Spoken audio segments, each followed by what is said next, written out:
Welcome to this College Central special. Steve Burkowski with you. Pleased to be joined by Lance Ringler from Golf Week, Julie Williams from Golf Week, Ryan Lavner from GolfChannel.com. And the collegiate game, both men's and women's, in a very good place. Ryan, where do you see the men's game 5 to 10 years from now? What are some of the changes that could be on the horizon? Burko, I definitely think we're going to see college golf kind of follow the path set by college basketball, and that the one and done rule. You know, we have the best players in the college basketball game. They're bailing for the pros, they're bailing for the big money, the guaranteed contracts. There's no guaranteed contracts in pro golf, but there's the allure of turning pro and winning on the PGA Tour and getting all that endorsement money is definitely a big appeal, and you're going to start to see more of the best players in the college game transition to that. Once you see Jordan Spieth at age 20 winning on the PGA Tour, that's going to have a trickle-down effect with the rest of his peers. Well, it already has. Justin Thomas turns professional early. Michael Kim, Patrick Rogers declaring he'll leave after his junior season. Julie, do you think that could be an issue we're going to see in the women's game as well? I think it will be less of an issue, and that's just because there are fewer playing opportunities for the women. It's harder to win young. There are fewer women who have been able to do it. I think the biggest change you're going to see for the women is, remember, they add match play for the national championship starting in 2015, so I think that introduces some different winners, probably some program firsts, and it definitely will have some upsets for sure, so it makes the game interesting. Lance, you and I have been at this maybe way too long. We've seen a lot. What do you see maybe happening down the road? You know, Steve, if I asked you 10 years ago, would you have predicted any of this that we've seen in the last 10 years? No. So, I mean, I sit here and think, I don't know. I think there's so many uncertainties. There's a lot of issues that need to be addressed in college golf. Formats definitely need to be addressed. I mean, you got some tournaments play 6 count 5, some 5 count 4, some 6 count 4. You have 18-hole events, you have 36-hole events, you have 54 events. You have some tournaments playing stroke play into match play. And I think one of the big changes that needs to happen in college golf is they need to sit down and develop a format. When you watch a college football or college basketball game, you see a game. You know what to expect: 20-minute halves, 4 quarters. In college golf, I think if it wants to continue to grow into the mainstream and wants to be more popular and visible, they have to nail down this format thing, and that's one issue I think that in the next 5 or 10 years they will do. There are some coaches out there that recognize that this is a problem, and I think that that's something we're going to see.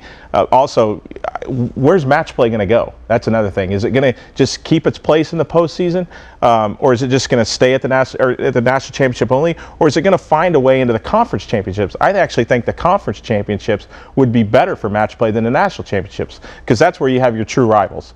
And I think that would really spark a lot of interest locally, at least in those conferences. So I don't know where we're going to go. I think it's exciting. It's been fun to be a part of this, and I don't know what it's going to hold. Well, it's going to be fun to see how this game progresses, and I think I can speak for all of us that none of us would be up here talking about college golf if it wasn't for our dear friend, your colleague, Ron Balicki, who passed recently.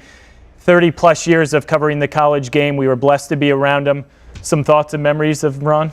Yeah, I don't even know where I would start, Steve. I mean, I remember the first time I picked up a Golf Week magazine and he was talking about college golf, and that was just so cool to me because he's the only one that brought us college golf news, and I raced to get my Golf Week issue every week.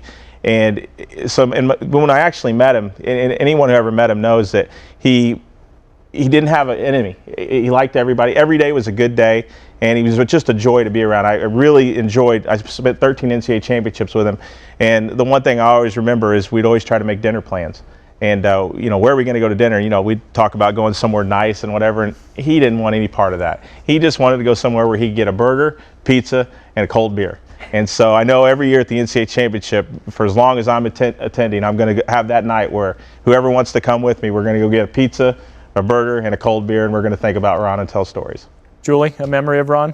The thing about Ron is I didn't know him for all that long, and I didn't get to see him all that much, but when you did see him, you felt like you had known him forever. And I remember, being a young journalist just starting out with Golf Week, he would always, want to talk to me about what I was writing, and he was reading what I was writing, and I just loved that he could talk to me about that. And I know that's the same way it was with the young college golfers, who were starting out. He just made you feel like you belonged, and he just really wanted to get to know you. So he was just a great guy. Ryan, what stands out to you? We were lucky to work around him and work, at the same places on a lot of different championships. Yeah, I was with him for 2.5 years at Golf Week, and like Julie, I was a young writer, 22 years old at the time, and he really took me under his wing send me little notes about the story, something he liked, something I may have left out, trying to guide me in the right direction. I really appreciated that. And the thing about Ron is that he loved covering college golf, but he loved covering the people in college golf. He was always a people person. He always wanted to tell